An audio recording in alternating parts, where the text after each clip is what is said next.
HD सच्ची कहानियों पर आप सभी का स्वागत है। लालच इंसान को इंसान नहीं रहने देती, हैवान बना देती है। अगर आप बिना मेहनत के रुपए पैसे इन सब की लालच करते हैं तो एक ना एक दिन आपको ये सजाए मौत से कम नहीं होगा। और अगर आप मेहनत करके ये सब बनाना चाहते हैं तो आगे चलकर दौलत तुम्हारे कदमों तले बिछने लगती है और आप एक अच्छे इंसान कहलाते हैं। और आप मरकर भी जीवित रहते हैं क्योंकि आपकी मेहनत, आपके कर्तव्य को लोग ताउम्र याद रखेंगे और लोग आपकी तरह बनना चाहेंगे तो आप मरकर भी लोगों के दिलों में जिंदा रहेंगे। तो आप इसी तरह के काम चुने, बिना मेहनत के पैसों की लालच तो बिल्कुल भी ना करें। कर भला तो हो भला। आप किसी के साथ भलाई करेंगे तो आपके साथ भी लोग भला करेंगे। ये एक ऐसी कहानी है जिसे सुनकर आप लोगों के रोंगटे खड़े हो जाएंगे। मैं और मेरी माँ दोनों हैरान थे। 18 साल की उम्र तो खेलने कूदने और पढ़ने लिखने के दिन होते हैं। ऐसे में वह लड़की भगवान के सारे तीर्थ यात्रा और देवी देवताओं के दर्शन कराई थी, जबकि हम में से आज तक कोई तीर्थ यात्रा के बारे में सोच भी नहीं पाता। वैसे तो हमारे पास इतने पैसे नहीं थे, मगर हैरानी की बात तो ये थी मंजू जैसी लड़की के पास तीर्थ यात्रा करने के पैसे कहाँ से आए। बस वह तो हर टाइम मेकअप पर ही लगी रहती थी। पढ़ाई में भी कुछ खास नहीं थी, बल्कि भगवान के दरबार में घूमने का उसे बहुत शौक था। आज जबकि उसका शौक पूरा हो गया था तो मेरी मम्मी तो इतनी हैरान थी। मैंने मम्मी से पूछा कि ऐसा कैसे हो सकता है, मंजू के पास इतना पैसा कहाँ से आया। हमारे पास तो इतना पैसा भी नहीं था कि हम तीर्थ यात्रा के बारे में सोचते भी। उस लड़की ने तो सारे तीर्थ यात्रा कराई थी। और सबसे मज़े की बात तो ये थी, मंजू के ना तो पापा उसके साथ गए थे ना उसका भाई गया था, बल्कि वह अपने सहेली के साथ तीर्थ यात्रा पर गई थी। ऐसा लगता था मंजू ने ये तीर्थ यात्रा अपने पैसों से नहीं की थी। मैंने अपनी माँ को ये बात बताई, वह भी सोच में पड़ गई। बोली कि तुम बिल्कुल सही कहती हो, लगता है कि मंजू की कोई लॉटरी निकल आई है, वरना इतनी सी उम्र में वह सारे तीर्थ यात्रा कैसे जा सकती है। उसके पापा के पास अगर तीर्थ यात्रा करने के पैसे भी होते तो वह कभी भी अपने जेब से पैसा नहीं निकालेंगे। ऐसा करो कि उससे प्रसाद और गंगा जल भी लेकर आना, तुम्हें वह खुद बता देगी कि उसके मुंह में तो वैसे भी कोई बात हजम नहीं होती। तुम उससे पूछना कि तुम तीर्थ यात्रा पर कैसे गई थी, तुम्हें वह सारी बात बता देगी। मम्मी के कहने पर मंजू के घर की तरफ चल पड़ी थी। मंजू का घर हमारे घर से ज़्यादा दूर नहीं था, 1 किलोमीटर की दूरी पर होगा। मैं सोच रही थी कि मंजू इतनी खूबसूरत है। सच बताऊं तो मंजू की खूबसूरती पूरे मोहल्ले में मशहूर थी। वह यहाँ बस एक ही खूबसूरत लड़की थी जिसकी आंखें नीले रंग की थी। कोई भी उसे देख ले तो उससे शादी की इच्छा जरूर करेगा, मगर आज मुझे ऐसा लग रहा था कि मंजू ने कहीं ना कहीं अपनी खूबसूरती का फ़ायदा भी उठाया होगा, वरना उसको तीर्थ यात्रा करने के पैसे कहाँ से मिल सकते थे। जब मैं मंजू के घर पहुँची तो मंजू और उसका भाई अकेले नहीं थे, बल्कि उनके साथ एक आदमी भी था जो कि बाहर ही गाड़ी में बैठा था। मैंने देखा उस आदमी की उम्र करीब 40-50 साल होगी। वह दाढ़ी और लंबे बाल वाला आदमी था। उसने हमें भी गौर से देखा था, फिर गाड़ी में बैठा और चला गया। पता नहीं मुझे ऐसा क्यों लगा जैसे मंजू ने उस आदमी की वजह से ही तीर्थ यात्रा पूरे किए होंगे। वह आदमी अमीर लग रहा था। दूसरा, उसके पास गाड़ी भी थी। कहीं मंजू ने उस बूढ़े आदमी से शादी तो नहीं कर ली। मैं दिल में सोचने लगी, क्योंकि मंजू हमेशा यही बातें किया करती थी, मैं किसी ऐसे आदमी से शादी करूंगी जिसके पास बहुत दौलत हो। लेकिन ऐसा नहीं हो सकता था। मंजू तो हमारे मोहल्ले में रहा करती थी, भला वह कैसे किसी ऐसे आदमी से शादी कर सकती थी और हमें पता भी ना चले। ये तो नामुमकिन बात थी। मंजू के घर के अंदर दाखिल हुई। मंजू सामने बैठी थी। इतनी खूबसूरत गेरुए रंग की साड़ी पहन रखी थी और प्रसाद के बहुत सारे टोकरी लेकर बैठी थी। उसने वैष्णो देवी और भगवान के दरबार से बहुत कुछ लेकर आई थी। कीमती कपड़े और प्रसाद वगैरह देखकर मैं हैरान हो गई। मंजू का बाप तो कुल 14,000 रुपये ही कमाता था। मैंने उसे गले लगा लिया और पूछा, भाई तुम्हारी किस्मत ही चमक गई है, तुमने तो पूरे देवी देवताओं के दर्शन कर लिए हैं, तुम्हारे तो भाग ही खुल गए। मुझे तो यकीन नहीं हो पा रहा, मुझे लगता है कि मैं कोई सपना देख रही हूँ। मैंने मंजू से बातें निकलवानी चाहिए थी। थोड़ी देर के बाद मैं कमरे में उसके साथ बिल्कुल अकेली थी। तब उसने जो मुझसे बात बताई, उसने मेरे शक को यकीन में बदल दिया था। तुम्हें पता है, मैंने तीर्थ यात्रा खुद अपने पैसों से नहीं किया, बल्कि ये सब बाबा यागा की वजह से हुई है। उन्होंने मुझ जैसी आम सी लड़की को पूरे देवी देवताओं के दर्शन करवा दिए और पैसों से लेकर हर चीज़ में उन्होंने मेरी मदद की। उनकी वजह से मैंने पूरी तीर्थ यात्रा पूरी कर ली। मैंने तो बस उनसे एक ही बार इच्छा की थी। तो बाबा यागा तुम्हारे क्या लगते हैं? फिर मंजू से मैंने सवाल किया तो मंजू ने बताया कि बाबा यागा सिर्फ मंजू को ही नहीं बल्कि 100 से ज़्यादा लड़कियों को तीर्थ यात्रा करवा चुके हैं। बाबा यागा बहुत अच्छे इंसान हैं। मंजू के मुंह से बाबा यागा की तारीफ सुनकर मैं हैरान हो गई थी। उसने मुझे बताया कि जिसको तुमने बाहर देखा था वही बाबा थे और वही बाबा मुझे घर के बाहर तक छोड़ने आए थे। मैंने शक की नज़रों से उसे देखा तो मंजू हंसकर बोली, तुम्हें क्या लगता है वह मेरा पति है? पागल, वह बहुत ही पहुँचे हुए बाबा हैं। 100 से भी ज़्यादा लड़कियों को तीर्थ यात्रा करवा चुके हैं। तो तुम्हें क्या लगता है कि वे 100 लड़कियों से शादी करेंगे? मैं तो कहती हूँ कि तुम भी बाबा के पास चलो और हाँ, साथ में अपनी माँ को भी ले आना। वे आदमियों को फ्री सेवा नहीं देते, सिर्फ उनके सेवा में लड़कियाँ और औरतें ही आती हैं जिनके वह पैसों से लेकर हर चीज़ की मदद करते हैं। लेकिन हर औरत के साथ किसी न किसी आदमी को जाना ही पड़ता है, तो वह अपने पास से कोई भी आदमी उन औरतों के साथ भेज देते हैं। अगर तुम भी जाना चाहती हो तो मुझे ज़रूर बताना। बाबा यागा के बारे में सुनकर मेरे तो जैसे कान खड़े हो गए थे। माना कि मुझे तीर्थ यात्रा का शौक़ था, मगर किसी और के पैसों से तीर्थ यात्रा करने का ख्याल बहुत अजीब सा लग रहा था। एक तरफ तो खुशी हो रही थी, मुझे बिना पैसों के, बिना किसी तकलीफ के सभी देवताओं के दर्शन हो जाएंगे। दूसरी तरफ ये सोच रही थी, जो इंसान अपने पैसे और अपने मेहनत की कमाई से तीर्थ यात्रा करता है उसकी तो हर मन्नत और मुराद पूरी हो जाती है। मंजू ने मुझसे कहा कि तुम उन लड़कियों में शामिल हो सकती हो जिनको बाबा तीर्थ यात्रा कर देवी देवताओं के दर्शन करवाते हैं। वैसे तो अब तीर्थ यात्रा का टाइम निकल गया है, तुम अगली बार में चली जाना। तुम अपनी माँ को भी साथ ले जाओ, क्या कहती हो? मैं मंजू की बातें सुनकर हैरान और हक्का बक्का रह गई थी। घर आकर जब ये बात मैंने अपनी मम्मी को बताई, वह भी परेशान हो गई थी। बोली, बेटी ऐसा कैसे हो सकता है? बाबा का उसमें क्या फ़ायदा कि वे लड़कियों को तीर्थ यात्रा और देवी देवताओं के दर्शन पर ले जाते हैं? उसका भी तो कोई ना कोई मकसद होगा। माँ, मैं तो ये नहीं जानती, लेकिन मंजू को हमारे सामने उन्होंने तीर्थ यात्रा देवी देवताओं के दर्शन करवाया है। अगर वह कोई ख़राब आदमी होता, फिर उसका अपना कोई मकसद होता, तो वह मंजू को उसके घर तक क्यों छोड़ कर जाता? फ़िलहाल बात यह है कि बिना कोई खर्च किए हुए हमें भी उस पर भरोसा करना चाहिए। मम्मी ने मेरी बात सुनकर थोड़ी गहरी सांस ली और बोली कि चलो फिर सोचने की क्या बात है। तुम मंजू से बात करो, हम परसों ही उनसे मिल लेते हैं। अगर हमें कुछ अच्छा महसूस हुआ तो हम भी उनके साथ चले जाएंगे। वैसे भी मुझे यकीन नहीं आता कि कोई आज के ज़माने में किसी को मुफ्त में तीर्थ यात्रा देवी देवताओं के दर्शन करवाए। लोग तो अब नवरात्रों में कन्या वगैरह बिठाने में भी इतना कंजूसी करते हैं। मम्मी की बातें सही थी, मगर जो कुछ भी मैं देख कर आई थी उसे भी झुटलाया नहीं जा सकता था। शाम के वक्त मैं तैयार हो गई थी। माँ ने पूछा कि तुम तैयार क्यों हुई हो? मैंने कहा, माँ अगर ऐसी ही बात है तो हम परसों या कल का इंतज़ार क्यों करेंगे? माँ, हमको आज ही निकलना चाहिए। क्या पता बाद में मुझे मंजू मना कर दे बाबा यागा से मिलवाने के लिए। अभी नई और ताज़ा बात है तो शायद बाबा भी हमें मना नहीं करेंगे और उन सेवाओं का फ़ायदा हमें भी उठाना चाहिए। माँ ने पहले तो थोड़ा सा ना नहीं किया, फिर मेरे साथ चल पड़ी। हमने मंजू से बाबा जी का पता पूछा तो उसने हमें पता लिख कर दे दिया। हम लोग बाहर आए, एक रिक्शा पर बैठ गए और उस पते पर पहुंच गए। जैसे ही घर का दरवाज़ा बजाए तो एक बूढ़े आदमी ने दरवाज़ा खोला था। ये वही आदमी था जो कि मंजू के घर के बाहर गाड़ी में बैठा था। मैं उसे देखकर पहचान चुकी थी। उसका नाम लेकर पूछा, क्या आप वही हैं?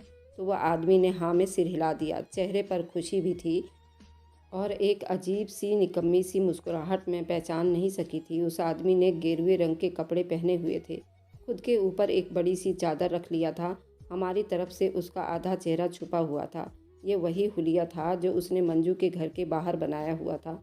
बाबा के चेहरे पर एक चादर थी और उसमें खुद को छुपाया हुआ था। हम उनके साथ अंदर कमरे में चले गए। उन्होंने हमें बहुत इज्जत से बिठाया। मैंने पूछा, बाबा क्या ये बात सच है कि आप औरतों के तीर्थ यात्रा और देवी देवताओं के दर्शन करवाते हैं? जी सच है। मंजू से मैंने ही कहा था, अगर कोई और भी ऐसा है जो तीर्थ यात्रा और देवी देवताओं के दर्शन का शौक़ रखता है तो उसे मुझे मिलवा देना। खासकर कोई ऐसी औरत जिसके पास पैसे वगैरह की समस्या होती है और उसकी इच्छा भी होती है देवी देवताओं के दर्शन करने के लिए, तो मुझे ऐसी औरतों की मदद करना बहुत अच्छा लगता है। बाबा जी, आप ये सब क्यों करते हैं? मेरा मतलब इसमें आपका क्या फ़ायदा है? मेरी बात सुनकर बाबा जी के चेहरे के असर बदल गए थे। वह मुझसे नज़रें चुराने लगे और बोले, बस बेटी, इसमें मेरा कोई फ़ायदा नहीं है, पर मेरी वजह से कई महिलाएं देवी देवताओं के दर्शन कर ले, उससे अच्छी बात मेरे लिए और क्या हो सकती है। और मैं तो बस भगवान के लिए ये सब करता हूँ। तो क्या बाबा जी, इसमें औरतों को भी आपके लिए कुछ करना पड़ता है क्या? मेरा मतलब आपकी कोई सेवा चढ़ावा या किसी तरह का कोई भी काम जिसे निपटाना हो। मैंने बहुत सारी बातें बाबा जी के मुंह पर कर दी थी। नहीं बेटा, मेरी बस एक ही शर्त है कि जिन औरतों को मैं तीर्थ यात्रा और देवी देवताओं के दर्शन करवाता हूँ, उन औरतों से इसके बदले में अपने घर में 9 दिन उन औरतों को कीर्तन और भजन करवाता हूँ, जिससे मुझे बड़ा आराम मिलता है। और वे जब औरतें 9 दिन कीर्तन कर लेती हैं और भजन कर लेती हैं, तब मैं उन्हें तीर्थ यात्रा और देवी देवताओं के दर्शन करवाने ले जाता हूँ। मेरा मतलब है कि तीर्थ यात्रा पर जाने से पहले 9 दिन पहले वो मेरे घर पर ही रहती हैं, कीर्तन वगैरह करती रहती हैं, मेरे लिए भगवान से प्रार्थना करती हैं। इसके बाद वैसे भी सफ़र की शुरुआत हो जाती है और अगर ये सब ना कर सकें तो भी उन्हें भगवान से प्रार्थना करनी पड़ती है। लेकिन मैं तो ज़्यादा से ज़्यादा बस यही उन औरतों से करवाता हूँ जो मेरे घर आकर रहती हैं और कीर्तन करती हैं, मेरे लिए प्रार्थना करती हैं। बाबा जी, क्या ये सब कीर्तन वगैरह हम अपने घर में नहीं कर सकते? मेरे सवाल के जवाब में बाबा जी ने मेरी तरफ गौर से देखा और बोले, मेरी बस एक यही तो शर्त है। अगर कोई ये शर्त मानेगा तो फिर मेरे लिए खुशी की बात होगी। वैसे भी तीर्थ यात्रा देवी देवताओं के दर्शन तो करवा दूंगा, क्योंकि वह पुण्य का काम है, मैं सिर्फ भगवान के लिए कर रहा हूँ। लेकिन बदले में उनसे एक ही चीज़ मांगता हूँ कि 9 दिन मेरे कमरे में कीर्तन करे, भगवान से प्रार्थना करे। बाबा जी की बातें अजीब थी, मगर वे इतना बड़ा काम कर रहे थे, उसके बदले में ऐसा करना कुछ भी नहीं था। मैंने दिल में सोचा कि हम बाबा जी के घर जरूर रहेंगे। मैंने उनसे वादा किया, हम उनके लिए 9 दिन कीर्तन प्रार्थना जरूर करेंगे। बाबा जी, हम आपके घर में 9 दिन रहेंगे। हमारा तो वैसे भी इस दुनिया में कोई नहीं है। अगर हम यहाँ रहेंगे तो हमारा कोई खबर लेने तक नहीं आएगा, ना ही कोई पूछेगा। मेरी बात सुनकर बाबा जी के चेहरे पर एक मुस्कुराहट आ गई थी। मैं नहीं समझी कि ये मुस्कुराहट मक्कारी वाली थी या फिर मासूम वाली थी। बाबा जी पर मुझे पूरा भरोसा तो नहीं हुआ था। सिर्फ औरतों को तीर्थ यात्रा पर क्यों ले जाते थे? कोई भी औरत किसी 50 साल के बूढ़े पर भरोसा क्यों करेगी? फिलहाल हम दो थे, हमें इस बात का डर नहीं था बाबा जी हमसे कोई ऐसी बदतमीजी या ऐसी हरकतें करेंगे जिसका जवाब हम ना दे सकेंगे। मम्मी ने पूछा और इशारों से समझाने की कोशिश भी की कि मैंने कहा, मम्मी, ये अमीर आदमी है, अगर उसे हम पर भरोसा हो गया तो ये हमारी भी मुश्किलें आसान कर सकता है। हम दोनों को वहाँ काफ़ी देर हो गई थी। बाबा जी ने हमें कहा, अंदर एक कमरा है जहाँ पर आप दोनों आराम करें और खाना खाएं, आपको कोई नहीं रोकेगा। मुझे हैरानी हो रही थी, किस तरह का बाबा जी है जो अपने ही घर में 2 अनजान औरतों को रुकने को कह रहा था। फिलहाल हमारा काम तो था उसका भरोसा जीते। मैं और मम्मी कमरे में आए। हमने कमरे को अंदर से कुंडी लगा दी थी, मगर कमरे के अंदर पड़ी चीज़ों पर मेरी नज़र पड़ते ही मेरी तो जान निकल गई थी। वहाँ पर एक दुल्हन का जोड़ा रखा हुआ था, जो कि बेड पर यूं बिखरा हुआ था, जैसे किसी औरत ने अभी अभी उतार कर रखा हो। ये देखकर मेरी तो जैसे हैरानी के मारे आंखें फटी की फटी रह गई थी। अभी मैं जोड़ा देख ही रही थी कि दरवाजे पर जोर जोर से किसी की आने की आहट हुई थी। बाबा जी दरवाज़ा बजा रहे थे। मैंने डरते डरते दरवाज़ा खोला तो कहने लगे, बेटी, तुम गलत कमरे में आ गई हो, दूसरे कमरे में जाकर रहो। ये कमरा बहुत ख़ास है, इस कमरे को मैं अक्सर बंद ही रखता हूँ। मैं और मम्मी उस कमरे से बाहर तो निकल आए थे, मगर उस कमरे का पूरा नज़ारा मेरे दिमाग में छप गई थी। आखिर वहाँ पर एक शादी के जोड़े का क्या काम था? ऐसा लगता था कल रात को यहाँ कोई दुल्हन आई थी, जबकि बाबा जी के हिसाब से तो उनकी पत्नी की बहुत साल पहले ही मृत्यु हो चुकी थी। उनका कोई वारिस भी नहीं था और अब वह अकेले रहते थे। अकेले रहने वालों के लिए ये सब की क्या ज़रूरत थी? मैंने दिल में सोचा और मम्मी को भी यही बताया कि मम्मी, ये बात बहुत बुरी है। माँ बोली, बेटी, हम बाबा जी के साथ विश्वासघात कर रहे हैं। एक तो उन्होंने इतनी खूबसूरत और आरामदेह कमरा रहने के लिए दिया है और पूजा कीर्तन के लिए दिया है, ऊपर से तुम उनके बारे में ऐसे शब्द इस्तेमाल कर रही हो। बुरी बात है। बस मम्मी की ऐसा कहने की देरी थी। बाबा जी के लिए मेरे दिल में बहुत इज्जत आ गई थी।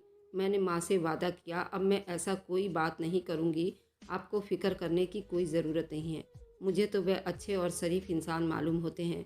मैं और माँ दोनों ही अपनी जगह पर आकर बैठ गए थे। वह कमरा इतने हिसाब से सजा हुआ था, रेशमी पर्दे, मखमली बिस्तर। ये कमरा किसी खूबसूरत बाग से कम मालूम नहीं हो रहा था। कमरे में आते ही हमें नींद आ गई थी।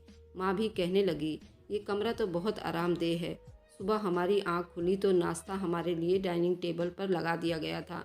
मैं और माँ खुश थे, मगर मेरा दिमाग तो एक ही बात में अटक गया था। बाबा जी के घर में एक शादी के जोड़े का क्या काम है? मेरे पास एक मोबाइल फ़ोन था। मैं बस दूसरी बार उस कमरे में जाना चाहती थी। सुबह नाश्ते के बाद मैं उस कमरे तक आ गई थी। बाबा जी उस टाइम शायद नहा रहे थे या किसी और काम में बिजी थे। कमरे के दरवाजे में चाबी लगी हुई थी। मैंने चाबी को घुमाया, दरवाज़ा जल्दी खुल गया।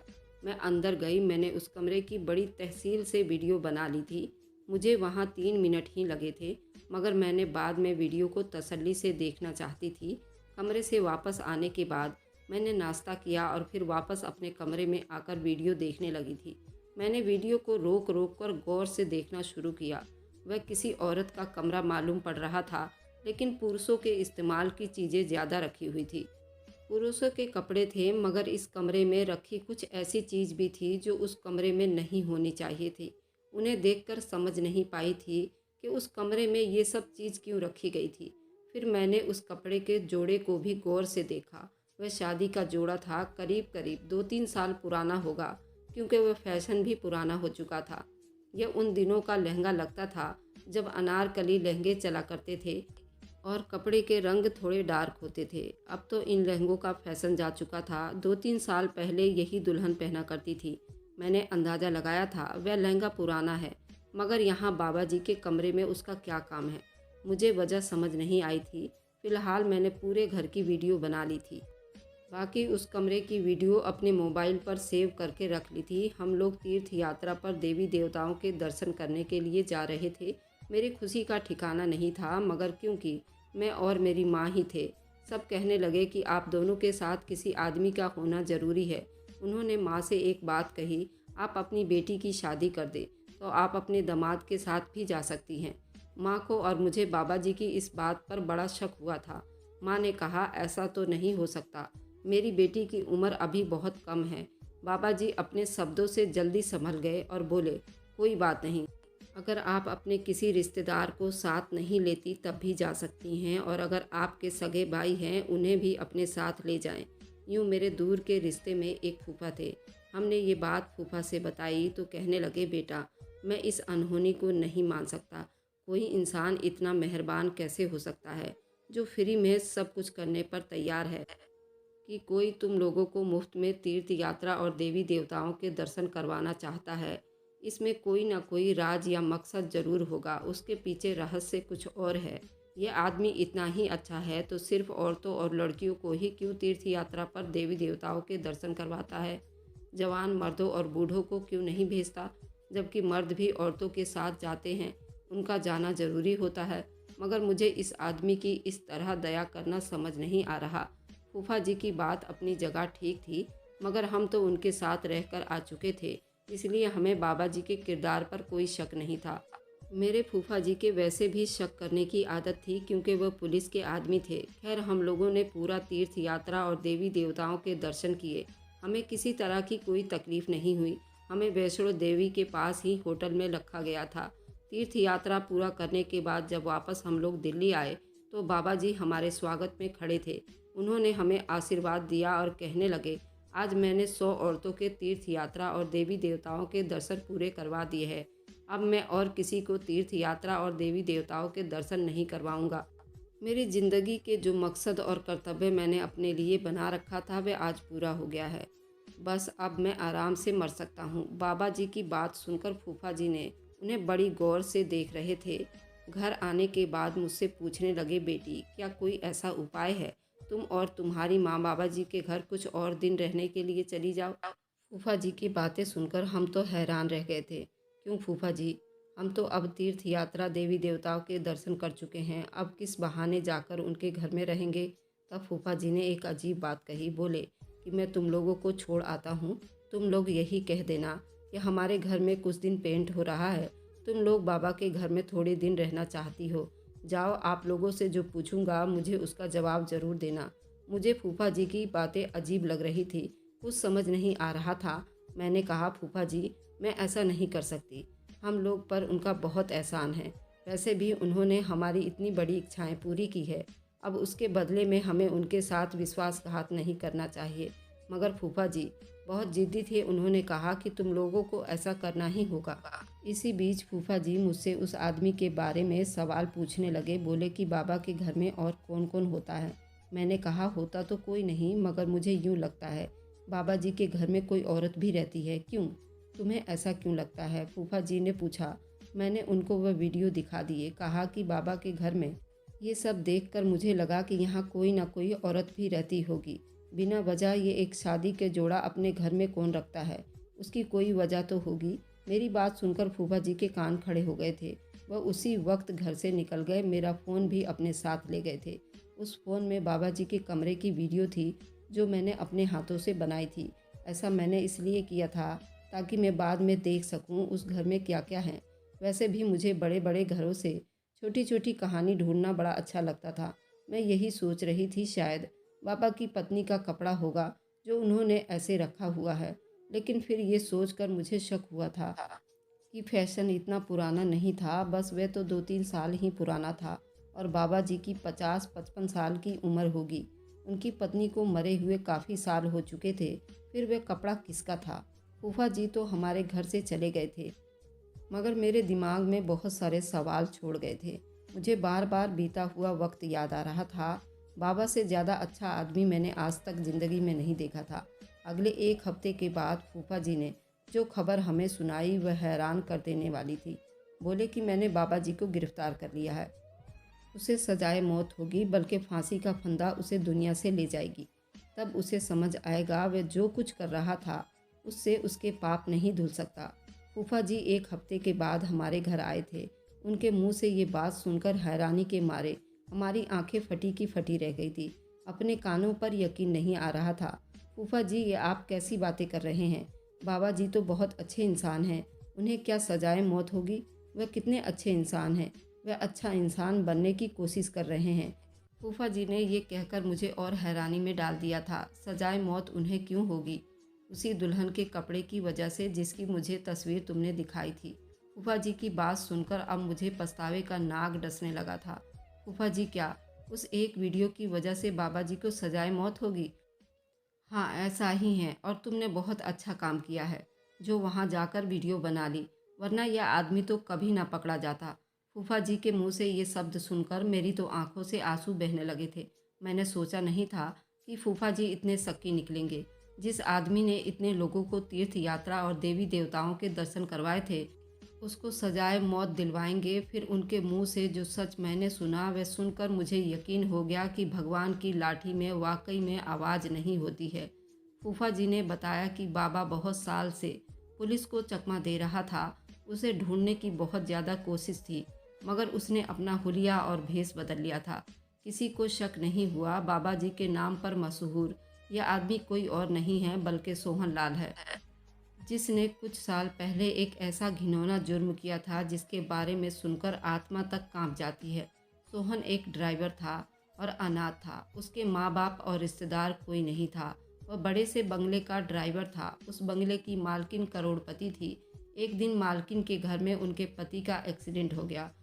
उस एक्सीडेंट में मालकिन के पति मारे गए। मालकिन अब बहुत अकेली हो गई थी। मालकिन के कोई और रिश्तेदार या उनका कोई औलाद भी नहीं था। वह अपने ड्राइवर सोहन को औलाद की तरह मानती थी। सोहन का नीयत अब मालकिन के ऊपर खराब होता जा रहा था। एक दिन उनकी बेबसी और लाचारी देखकर उनके कमरे में घुस गया और मालकिन के इज्जत को दागदार कर दिया। मालकिन ने सोहन को सज़ा देनी चाहिए, लेकिन मालकिन को ही उसने कैद कर दिया और सारे जायदाद पर कब्जा कर लिया और उनको कई सालों तक एक कमरे में बंद रखा और उनकी इज्जत को तार तार करता रहा। मालकिन की उम्र से सोहन काफ़ी छोटा था, लेकिन मालकिन से ये शादी करना चाहता था ताकि उनकी दौलत को अपने कब्जे में कर सके। मालकिन ने उसके साथ शादी नहीं किया तो मालकिन को कैद कर उनको खाने पीने से लेकर हर चीज़ के लिए तड़पाया। एक दिन उनकी मौत हो गई और वे इस दुनिया से चल बसी। लेकिन उस बंगले में और भी नौकर थे। उनको सोहन ने यही बताया कि मालकिन ने मुझसे शादी कर ली है, लेकिन जो नौकरानी मालकिन के यहाँ किचन में काम करती थी, उस नौकरानी को सब कुछ मालूम था। लेकिन सोहन ने उसको भी धमकी दिया था, अगर वह अपना मुंह खोलेगी तो उसे भी मार देगा। सोहन ने ऐसा ही किया, मालकिन के साथ उस नौकरानी को भी मार दिया और उन दोनों की लाश को उसी बंगले के गार्डन एरिया में दफना दिया और पूरे जायदाद पर कब्जा कर लिया और अपने आप को बाबा मशहूर कर दिया और मालकिन की दौलत पर अय्याशी करता रहा। और उसने अपना नाम भी बदल लिया था, इसलिए ये पुलिस के हाथों नहीं चढ़ पा रहा था और सोहन ने अपना वह बंगला बेचकर दिल्ली में शिफ्ट हो गया था। जब उस बंगले में नया मालिक रहने आया, उसने बंगले के गार्डन में एक नए पेड़ लगवाए थे, लेकिन खुदाई करते समय 2 लाशें बरामद हुई थी और उसका जांच पड़ताल हुआ। घर के पुराने नौकरों से पूछताछ की गई, वहीं से सोहन का पता चला। तभी से इस सोहन की खोज की जा रही थी, लेकिन ये तो अपना नाम बदलकर, अपना भेष बदलकर यहाँ दिल्ली में बैठा हुआ था और अपने पाप धोने के लिए ये सब ढोंग रचा रहा था। अब उसका पर्दाफाश हो गया है, अब उसे कोई नहीं बचा सकता। इंसान लालच में कितना गिर जाता है कि उसे उम्र का लिहाज नहीं रहता। मालकिन तो उसे इतना चाहती थी कि वह चाहता तो उसका बेटा बनकर भी रह सकता था, लेकिन उसके गंदे इरादे और नापाक सोच ने आखिर उसको मौत तक ले ही आया। अपने आसपास ऐसे लोगों से सतर्क रहें, सावधान रहें। अगर आपको आज की कहानी पसंद आई है तो वीडियो को ज़रूर लाइक कीजिएगा और अपने दोस्तों के साथ शेयर भी कीजिएगा। और हाँ, अगर आपने अभी तक हमारे चैनल को सब्सक्राइब नहीं किया है तो ज़रूर सब्सक्राइब कर लें।